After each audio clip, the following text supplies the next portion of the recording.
We're in Proverbs 21. Proverbs 21. We are halfway through. Last time we left off. If we can go to there, I'm going to get my Bible. Forgot it. And to answer actually a note that Brad had a question about the gift in secret or the bribe. Is it a bribe or is it something more goodwill? I did some study on it. It is a bribe, and it's kind of, this is from last week, and I just want to answer a question. And it's pretty clear by the context, I think, that when you expect something to receive wrath and then it doesn't, you might be able to assume that something crooked has happened in secret. Does that make sense? That's from last week. If you remember that discussion, if you were here last week, that's what that is. If not, you're not. It assuages wrath all of a sudden. Why is everybody not, why hasn't he blown his top when he should be? Well, what does that mean? Could be a bribe. Works in secret. That's unfortunately how the wicked do things oftentimes. If there's no wicked intent, or you say that No. It's the idea. If it weren't a wicked intent, it's the idea of settle things in a manner one-on-one, in the sense of you don't have to make a spectacle. Does that make sense? There's some things that need to be dealt with some conscientiousness, with some privacy. Really explosive matters, sometimes you have to deal one-on-one. But I think Solomon was talking particularly about things that should be out in the open, should be dealt with openly, and they're not being. Something crooked's probably happened. That's what I think was going on there. When you ask a question, I don't know, I try to say, I don't know, I will get it later. I had a U.S. history professor who's that way. It was so, it's a humble enough to say, I don't know, but also diligent enough to say, I'll try to find an answer. And that's a good way to be. That was, 14. A gift in secret pacifieth anger, and a reward in the bosom strong wrath. And so the one thing is, Proverbs has already said, we've covered this, a generosity of spirit does soften up people. I mean, being a merciful, generous person opens up doors. It's just a wise way to live.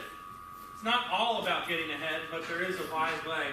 But then there's also gift-giving that's corrupt. And gift-giving that's corrupt turns away justice. Right? Right. We live in a fallen world, unfortunately. Let's go to verse 16 through 23 if someone could read it, and we'll take all these proverbs. Yeah. The man who wanders from the way of understanding will rest in the assembly of the dead. He who loves pleasure will be a full man. He who loves wine and oil will not be rich. The wicked shall be a ransom for the righteous, and the unfaithful for the upright. Better to dwell in the wilderness than with a contentious and angry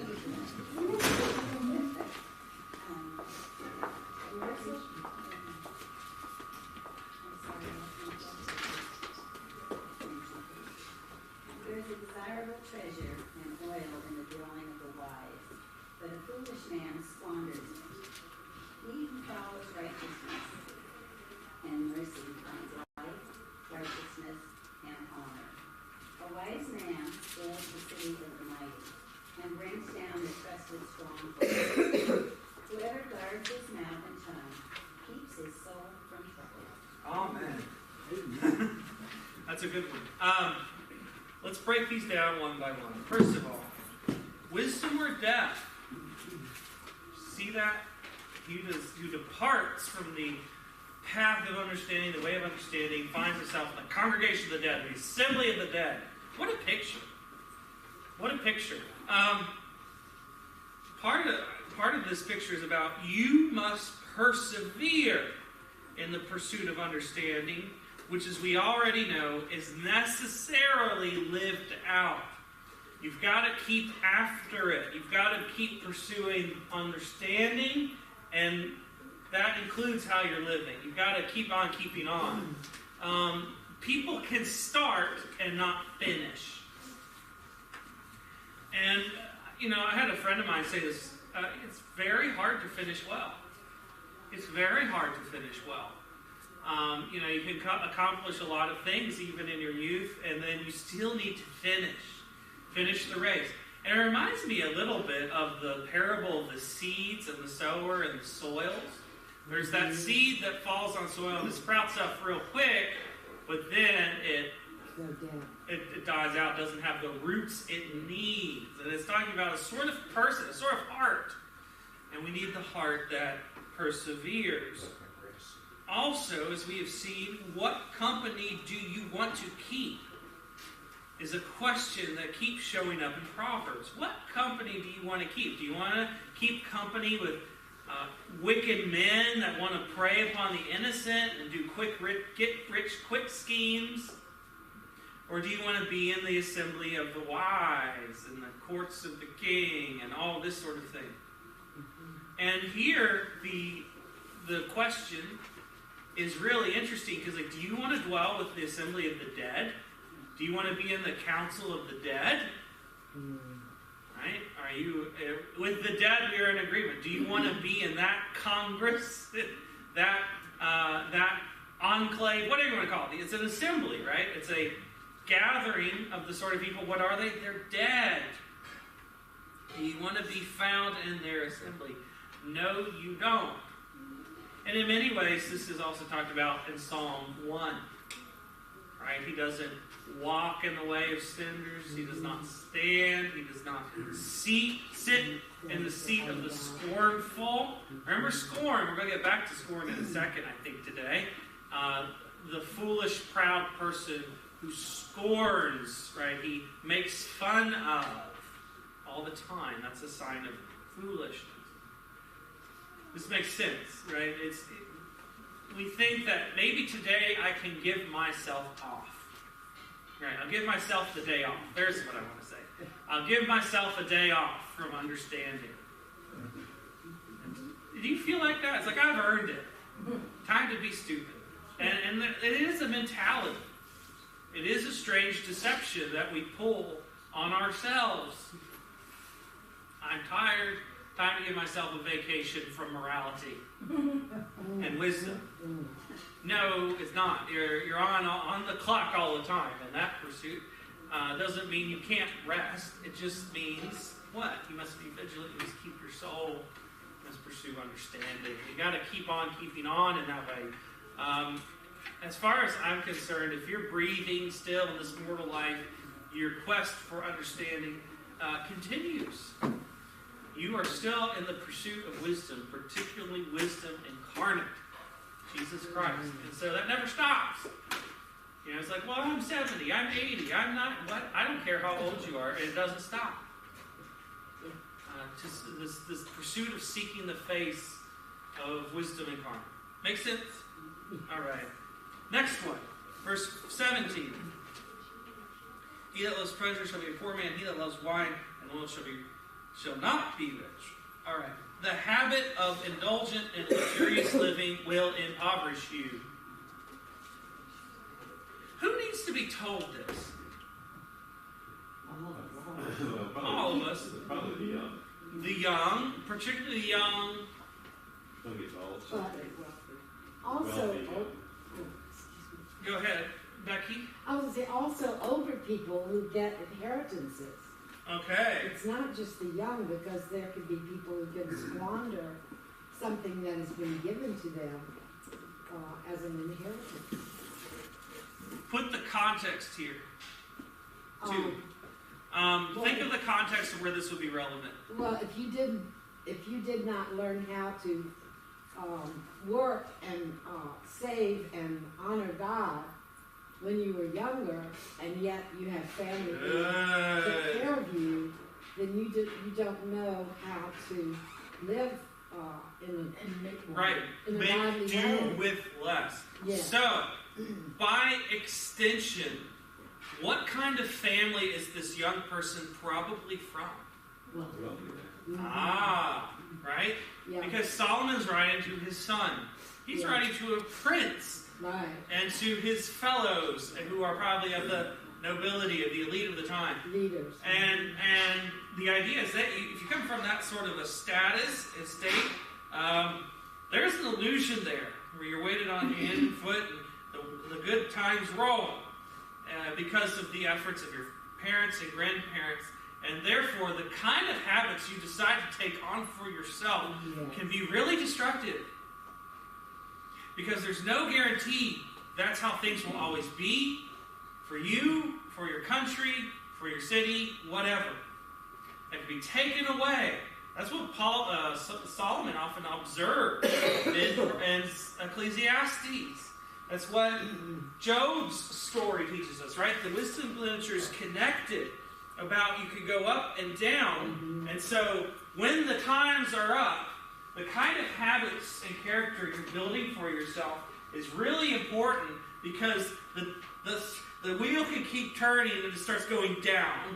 And hard times can come upon you. And the sort of, if you have set in your youth a character of vice, a posture of vice, of indulgence, of self-indulgence, it's not going to go well for you when famine hits the land.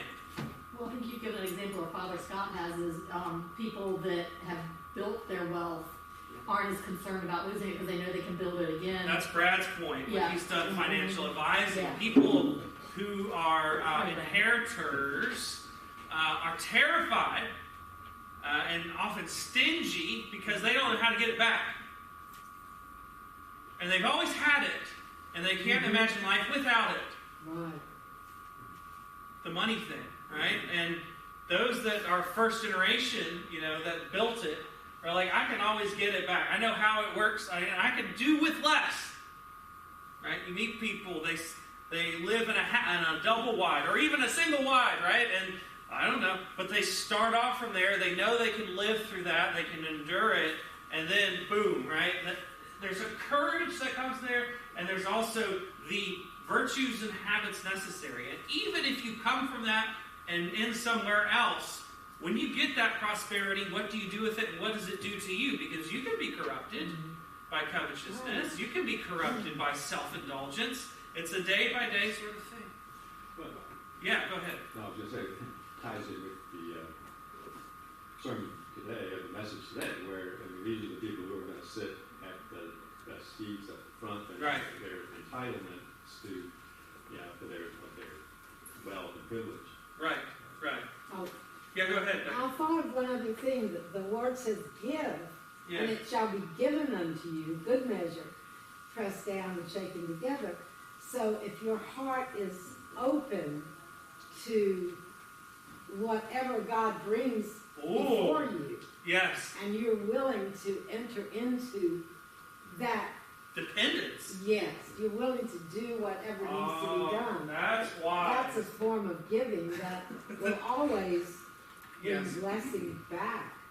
All right, so what Becky's talking about is the giftedness of your own existence, really. Your day-by-day existence is a gift from God. He gives, He takes away. And you can be open-handed about that, or you can be grit your teeth and going to fight it because I want my stuff. Right? And really, it's really interesting that, if you have that openness, I don't want to say, is detachment the best word? Probably not. To God's sovereignty, God's work, and the understanding you can't control it all, and it can go up and down, and just, in some sense, not work. There's a sort of resignation, right? It's like the world, it can come, it can go. That's not my anchor, that's not my foundation. My foundation for life is the God who can give and take away, and no matter what my status is, if I'm in a prison cell, if I'm in a mansion, right, that openness to what God has, that's important. And Yeah, it's like, I've heard the phrase to hold it loosely. yes, to hold it loosely, because there are things that you aren't supposed to hold loosely, and there are things that are. Now, you could be a good steward and yet to know, just like Becky said, that, and so I think no matter what material goods you have, it's all about the condition of the human heart, like you Yes. said, the parable of the son. Right, because You can have that philanthropic, you can have people that have lots of money and they give it almost all away, like Carnegie or whoever. right. And then there are others How many Carnegie Halls are there? Right. that don't have much and they hold on to it super tight. You can't make a generalization. Yeah, we can't, and it is it's a matter of discipleship. You know, you can be stingy about the one can of beans you have. You know, you can, and it's really whatever the moment is. Times of dearth and times of prosperity are times of temptation. It can't be, but it's also the opportunity to live in that open-handed way to what God has. And also generous, you know, it comes and it goes, okay, I can't take it with me. And that's okay. Very countercultural. If actually, almost of all the things we talk about here in this church, that kind of posture towards life is one of the most countercultural things in our American society. Because everybody's scared. Everybody's insecure and upset about it. And right? And it's isolating us from each other. And even now, I was just listening to one guy, an acquaintance of mine, he's talking about even in relationships now, they have to be transactional.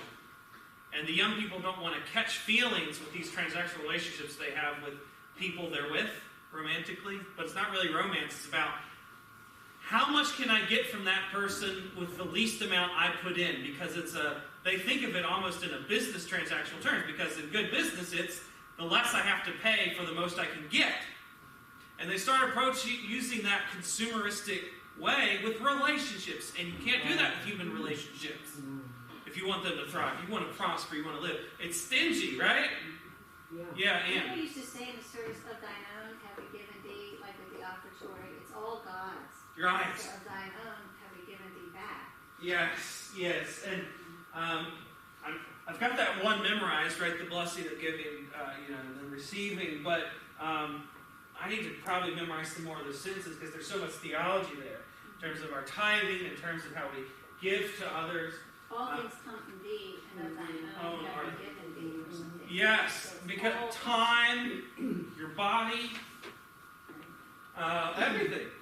Isn't that fascinating? You know, we live in such a time when we have turned our back on that. And so there's a covetousness problem. There's an isolation problem. There's even a parenting problem. We aren't having kids. Because that is where you literally offer your time, your young years, and your energy, and your body. You give it to someone else with no guarantees of how this child's going to turn out. There's a wise way to do it. But that sort of risk, right, of burning all those bridges and putting it all on the table, that openness, that loose-handedness, our society doesn't want to do that anymore. Because we're not agricultural anymore. If you're sowing and you see the corn You have to produce. have the fruit, Yes. and you know that God will do that, and there's something magical and wonderful about that. Yes.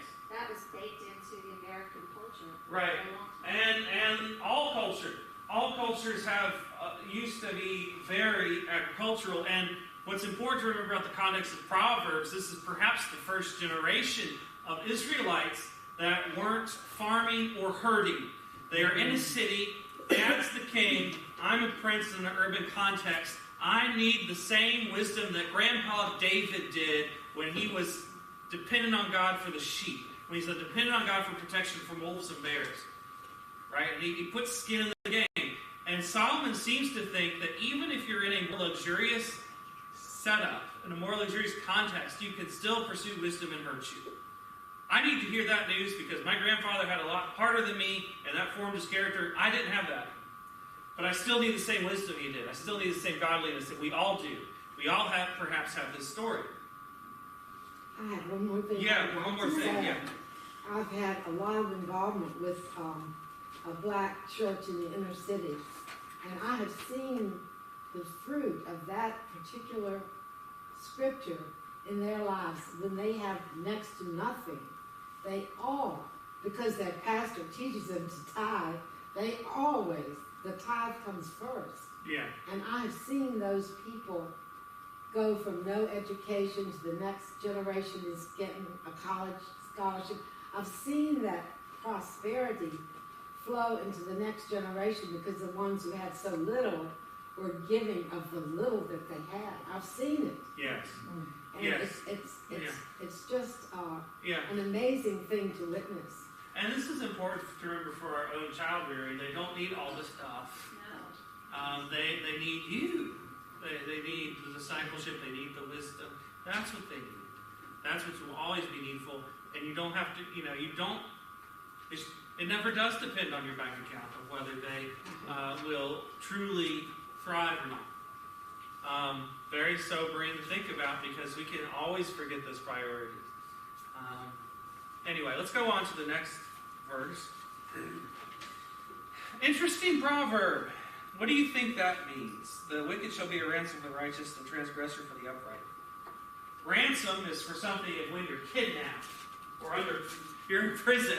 And so the bail used is the wicked in exchange for who? Righteous. Okay, so that's the image. That's a strange image. What's that saying about wickedness and righteousness, right? Because it's saying you should be righteous. How does this society, if it's wise, how does it behave about the wicked versus the righteous? Punish the wicked.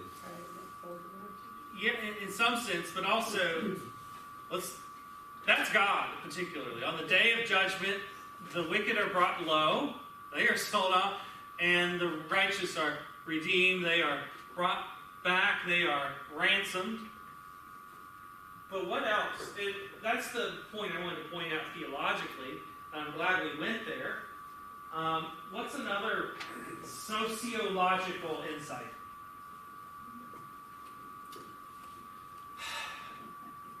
Functioning human societies put up with the buzzards, but they don't like them. And the people that are virtuous in their society, usually, if they give, if they contribute, if they're righteous, if they're trustworthy, they're valued more. Mm-hmm. That's human society, usually. Usually. When the times are evil, that doesn't happen. But, it's like, we've kidnapped such and such. Who would you give in return? Well, we don't like him anyway. Take it. Now, that's not saying that happens all the time. It's a metaphor for understanding the way of wisdom and true prosperity and true flourishing, right? To be a valuable asset to a society is actually is based on your righteousness, if that makes sense. If you're a righteous person, which means you're loving your neighbors as yourself, that's going to make a difference in how they think of you and perceive you. You're not just by yourself with NPCs, non-playable characters, little video game robots around you. You're with other people who have real lives, and these sort of things matter if you steal from them or not. Right? Are you the sort of person that gets their wallet back to them, or do you take the bills out of it? Right? That makes an impression. Young man, you think that you're the star of your own show and you can do what you want. No, you can't. Not if you want to be what? Right? There's this you're in a society, young man, young woman. Yeah. You're in a society. And how you behave, people will get impressions of you. And there will be days where that matters. Right? And young people don't think that way naturally. Well, our society has been so deconstructed. You Right. have to, in order to know someone's true character, it takes smaller groups. It does, and in some sense too, the really dangerous part of our society because of social media is we all have our own little public stage and soapbox on which to perform. And that's scary too, isn't it? There's a lot of temptations there. There's a lot of dangers there. There's a reason why the kids are so depressed, why they're so anxious, right? If you are an idiot like I was in my adolescence, in my 20s or whatever, you're like, gosh, people still judge people based on things they did 20, 25 years ago. And not just big public things, but because everything is public now. There's no privacy. Right? Are you ready for that? Because that's the now. And therefore no redemption. Well, that's the scary thing about society too. There's no mercy now. Hopefully we can, that's something really in need of a gospel perspective now that we're in the time we're in with the technology we have, is a need for mercy and forgiveness and second chances, but also the understanding that as your child goes out into this world, they kind of need to know, unfortunately, everybody's watching, you're getting judged all the time. That's hard to deal with. And so one of the ways to anchor that is it really does not matter that much about it does matter what other people think of you, but it should be based on what you really are and how you are actually behaving. And you have to have an honest assessment of yourself, and it's probably not going to be flattering. But even more importantly, where do you stand with God? Don't always judge yourself by your peers and what they think of you. Think vertically. If you think vertically where you stand with God, in fact, a lot of the horizontal stuff falls into place, I would argue. And that's, what young people need to hear, what old people need to hear, and what middle-aged people need to hear. It's not about this so much. It's about this. But if this falls into place, this actually usually does too. Make sense? All right, good. The one that made us laugh. Better to be stuck in the desert, in the wilderness, than marry a contentious woman. This is similar to the other one where it's like it's better to live alone on a rooftop in the corner of a rooftop. Right? It's this picture of complete isolation and poverty and being exposed to the elements. It matters who you marry. No amount of wealth, real estate, good looks, or status is worth a contentious household. What motivates us to neglect this truth?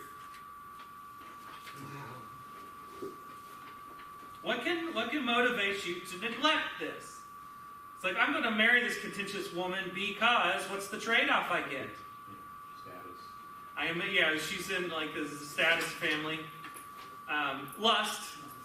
Right? This is very real. We got married in a fever, hotter than a pepper sprout. And, I like shallow, and then you find out how shallow that sort of thing is very quickly. What else? I'm married into money.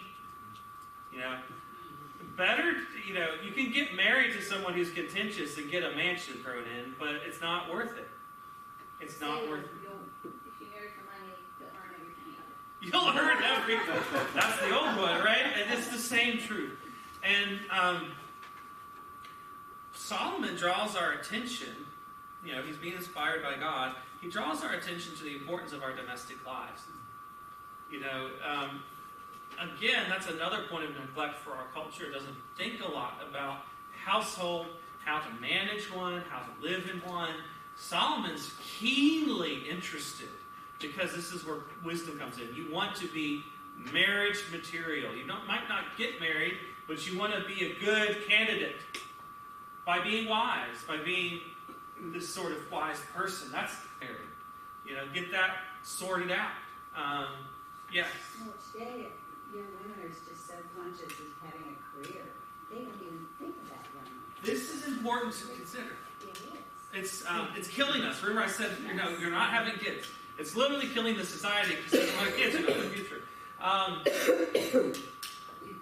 The amount of time, compare and contrast the amount of time that our society and guidance counselors and talk and podcasts and everything, the amount of energy and resources spent in furthering career versus the amount of time and resources spent on managing a house well and getting a household.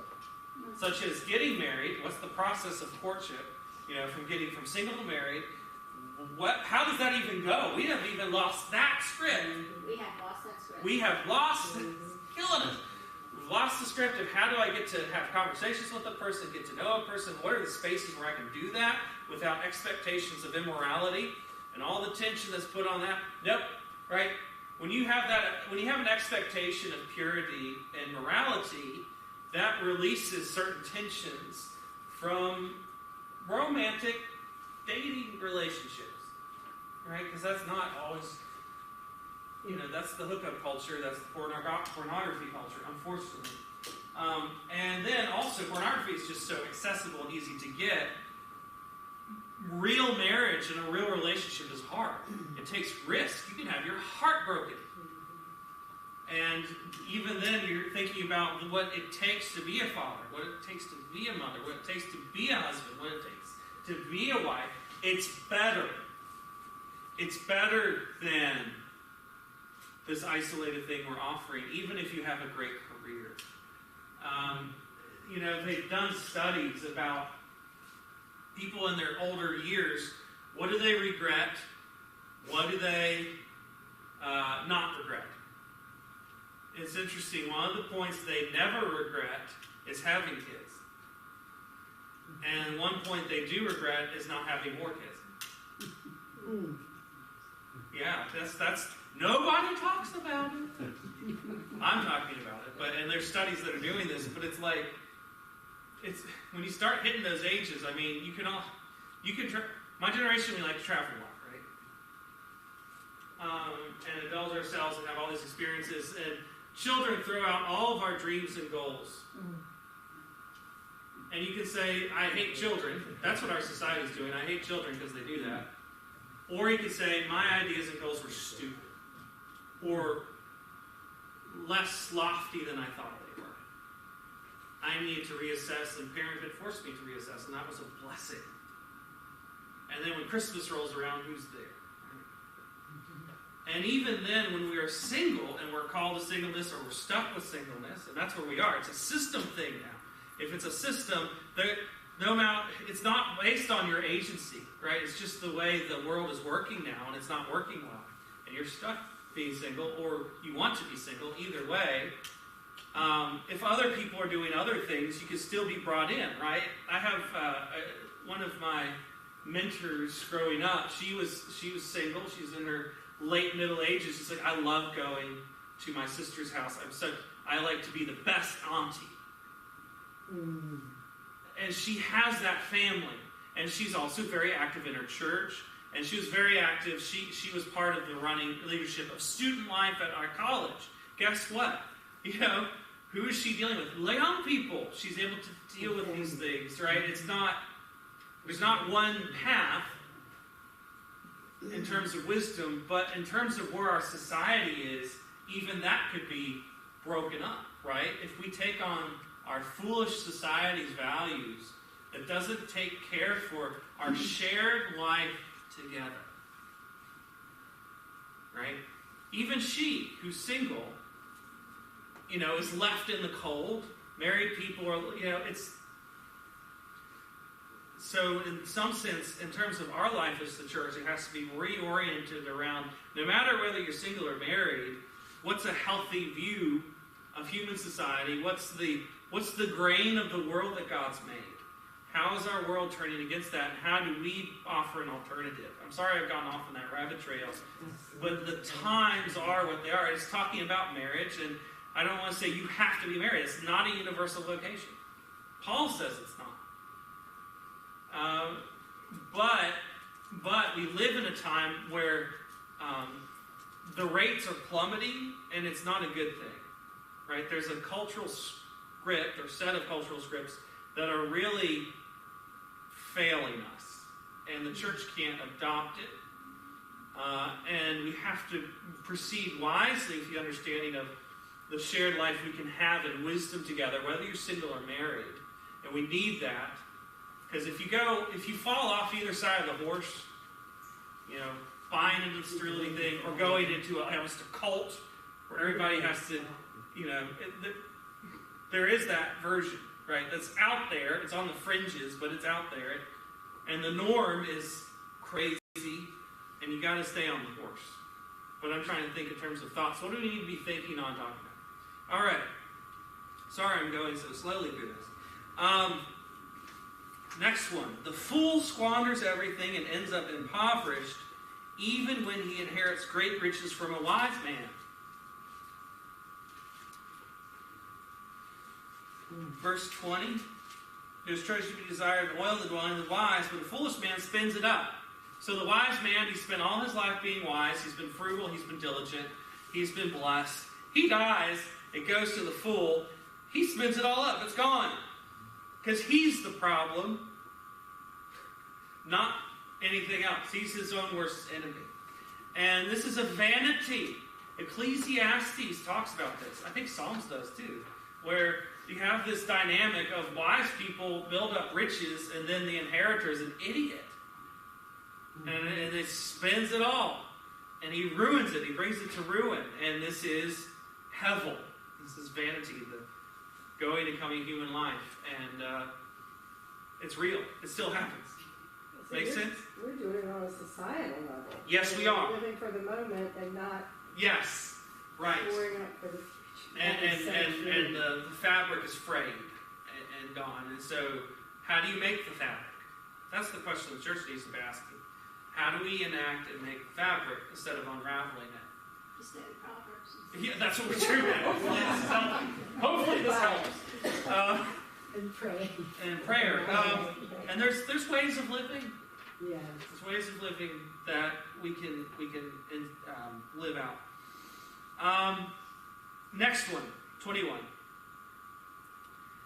Seeking righteousness and mercy yields life, righteousness, and honor. The wise realize this. And again, it's the long perspective. Right? When you pursue righteousness and life, it's often a slow and steady path. It's the tortoise. It's not the hare. But in the long run, if that's what you're after, that's often what you'll get. And that's the scary thing, too, about if you have a young life full of foolishness and folly, you're not going to get the fruits of the life of wisdom. Does that make sense? So it matters, young man, young woman, what you go after. You're talking about career, right? You go after the career, and they've had very successful careers. But then it's like, this isn't actually what I wanted. And nobody told me otherwise, because it was politically incorrect to do so. Why? Because the parents are foolish, or the teachers, or whoever is in that position to deal with that. And unfortunately, like many fools, and we are often very foolish, experience had to teach us. It hurts, right? It hurts. And it's not like you make fun of a person for doing this. You should have compassion and mercy on a person. And you should love people enough to give the wisdom at the right time, not after the fact, because you were scared. This is for those of us who are in teaching positions, parenting positions, mentoring positions, whatever, discipling position. Next verse. Wisdom overcomes power or strength or the violent. Right? I hate to say it this way, but brains over brawn. But it's not just like being smarter and being able to be a human calculator. I'm talking about actual wisdom and how you conduct life. Like the virtuous life will overcome all the power and, King Kongishness in the world, right? Napoleon, in a sense, will bow down before some poor peasant his horses rode over. That sort of idea is what I'm talking about. Because the kingdom of heaven inverts things in the way they should be. Does that make sense? Right? And what do you want? What do you go after? Power, right? That's what the politicians often want. Power, power, power. And what you actually really want is wisdom, wisdom, wisdom. Finally, bridling the tongue is paramount if you want to avoid unnecessary trouble. Notice it is trouble for one's soul. There's an important spiritual dimension here. Right? You give yourself spiritual problems by running your mouth. And James picks this up in a big, big way in his epistle. Right? He's talking about the bridling the tongue, and it's like a wildfire, and so on and so forth. He gets it from this. Or he's just continuing on. The Holy Spirit's continuing on the theme. And people have said that James is the most proverbial of the New Testament books. So, does that make sense? Let's, can we do this? We'll see. 24 through 31. Proud and haughty scorner is his name, who dealeth in proud wrath. The desire of his slothful killeth him, for his hands refuse to labor. He coveteth greedily all the day long, but the righteous giveth and spareth not. The sacrifice of the wicked is abomination. How much more when he bringeth it with a wicked mind? A false witness shall perish, but the man that heareth speaketh constantly. The wicked man hardeneth his face, but as for the upright he directeth his way. As for the upright he directeth his way. There is no wisdom nor understanding nor counsel against the Lord. The horse is prepared against the day of battle, but safety is of the Lord. Is that the end of the chapter? Yes. There we go. Sorry. First, verse 24. Scoffing comes from pride, and we need to call a spade a spade. You know, it's very simple and straightforward. One of those times where you have to tell someone the evil or the disorder that's there, right? Dr. Newville's a doctor, and sometimes you have to give that diagnosis no one wants to hear. You've got this, and this is what needs to be done about it. And a lot of us are too cowardly or foolish ourselves to not give the diagnosis we need to when we see foolishness, when we see scoffing. And scoffing, right? Why is he scoffing? Right? When he's the scoffer is his name. What's he doing? Because he acts proudly. Right? That's how you can tell. That's how you can tell someone's a scoffer, is when they're acting out of pride, or in some sense their scoffing indicates that they are haughty and proud. Right? Verse 25 and 26. This was the most interesting passage, I thought, in this passage this morning, I thought, in terms of thinking about it. 25-26 is the profile of the sloth, not the animal, but the person. He desires to not work, but also the fruits of labor, right? He wants what comes from work, but he doesn't want to work. He's left coveting what he refuses to earn. This contrasts with the generosity exhibited by the righteous. Industrious, diligent, righteous people are often generous, whereas the slothful are imprisoned not just by laziness, but greed. The sloth doesn't work to provide for himself, and what he does get or has, he won't share. That gets back to the closed-minded versus closed-fisted versus open-handed thing, doesn't it? Right? You won't do anything about it. What you do, you hoard it up for yourself. So interesting to me that goes together, because we kind of disconnect things into partitions of this is your one problem. And in fact, what often happens is vices come in groupings. They feed into each other, and you don't always have just one problem, spiritually or morally. You have several that will feed into each other and work off of each other. And they take you off in that destructive, deathly direction. And so when you decide to pursue righteousness, holiness, and wisdom, it's going to take the whole thing. It's going to be, lots of things are going to be affected in your life. And that's to be expected. Because you are connected. You're a person. You have kind of this whole integrity thing that has to be dealt with. And so it's all affected by these things, and they feed into each other. Make sense? It's great to use the word integrity because it's all integrated. Yes. And now that so much of education is siloing off this task or this thing, nobody can be integrated. Right. They don't have the whole shebang. It's kind of, if you've had a good teacher, they'll say, it's not actually about the spelling, your spelling problem. It's about this thing that is also manifesting in you're being lazy, right? Say you've done this, or you're being a person who's lazy, and that's your actual problem, and then also it reflects in other things. Or you're a proud person, how you bear yourself in the class, and then how you interpret things too.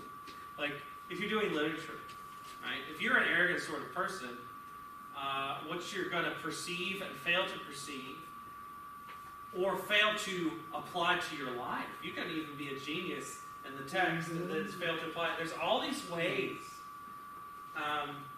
We are strange creatures in the way this goes, and we want to have that consistency and integrity across the board. And it's kind of this life pursuit that we were talking about earlier.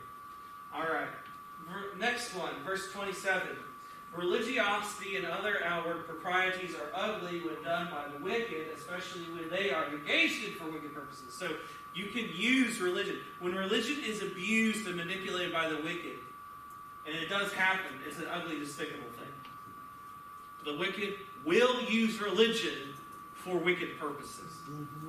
They'll use ceremony and other things in the shared life and use it for a corrupt end.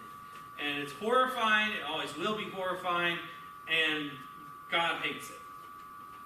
But it happens. You need to know that it happens. I don't know why, but young people are shocked and surprised when it happens. And they said, I'm going to leave the faith because there's hypocrites here. It's like, it's the only place you're going to find hypocrites. Right? Well, not only. Each religion has a hypocrisy with it. See them on TV. Right. Right. And it's ugly, and you have to be able to call it ugly, by the way. You don't defend the sin. Don't do that, On the other hand, it's going to happen, and it does happen. And you need to know that they will target it. And open your eyes to it. Let you be the one to tell them that it happens. Don't let it be some person who's trying to pull them away from the faith. You need to be the one to tell them that this is what happens. And they will thank you for it. I think. You were the one honest enough to tell them you can be relied upon as a source of truth. This goes for pastors. This goes for teachers. This goes for friends. This goes for all sorts of things. Don't hand wave it, but know it's there. Verse 28. This one was also really interesting and insightful. Old lies die hard. They become powerful myths that outlive their inventors and their authors. And it points to the devastating power of deceit and falsehood, right? The person who made up the lie can die, but the lie lives on because someone else is telling it. Man. How it goes on and on. And that's why truth-telling is important. That's why avoiding slander is important. And that's why all of that. And sometimes you have to go through the painful process of disabusing yourself of a lie you've received as people are just passing on this just so story. And so, again, wisdom, let us attend to that. Don't tell lies. Don't further lies. If you are in the chain of a lie, be the break in the chain. And if you don't want to start a chain of lies either. And that's, truth is the oldest thing there is. If you want to be the ultimate traditionalist, it's there. And yet also it allows you to be always, because you have that true north, you'll come off as a radical sometimes too. Just depends on the situation you're in, because man's the variable. Man in his society is the variable. And try to find the permanent things, the things that have always been there, and clinging to that, no matter how much it varies, it sets you with the rest of the culture. That's something we need to keep in mind. Next, verse 30, nothing that goes against God and His Word counts as knowledge or wisdom.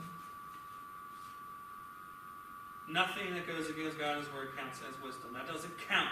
You don't get to call that wisdom. You don't get to call that understanding. Well, that has a corporate Yes, it does. connection, which is so strong. Yes. And in our early days, we have read some of the things where the truth was the foundation, and now it seems to be more shaky. Yeah, or even then, you think of something like more Machiavellian. This is how you can get ahead. Yes. Yes, for a while, right? You have to be able to say, you might be able to you may be able to die and not be caught or whatever, or deal with the consequences. Yeah. But guess what? You're not just a mortal that ceases to exist. You get ahead of here. You get, yes. That's what's been completely lost. Yeah, this is kind of in perspective. Christian, the hereafter. Yes. So there's this eternal life thing. There's this answering to God of the judgment seat thing. And that is going to help you get wisdom, right? Because it can be a good idea as a shortcut to solve the problem to do evil, or some lesser evil, and it's still evil.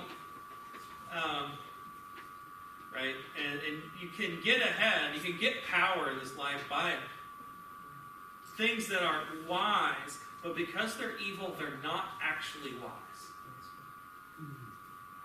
Shakespeare's very interested in that. If you ever read his plays, it is like history plays. He's very concerned about that. A lot of the early modern Christians were, when Machiavelli came up on the scene, they're like, ugh, right? Because he's kind of right in how man behaves with regard to power, and the problems of factions and so forth. But yet also there's something evil there. And that's not right. And it leads to problems that you don't immediately perceive. Next, and finally, you can make all the best preparations you can, but the way things fall out is ultimately in God's hand.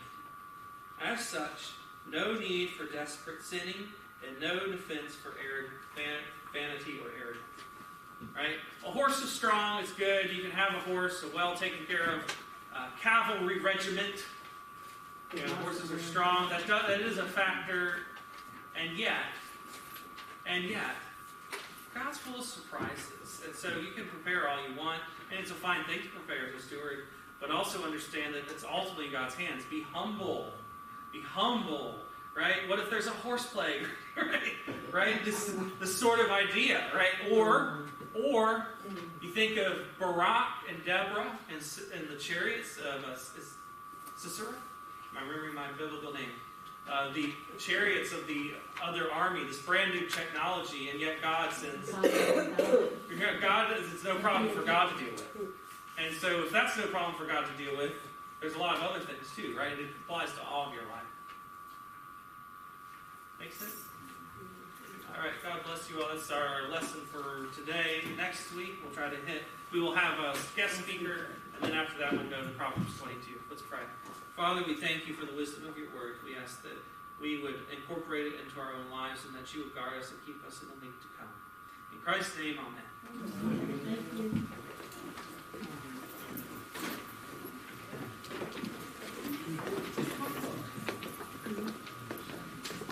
Thank you.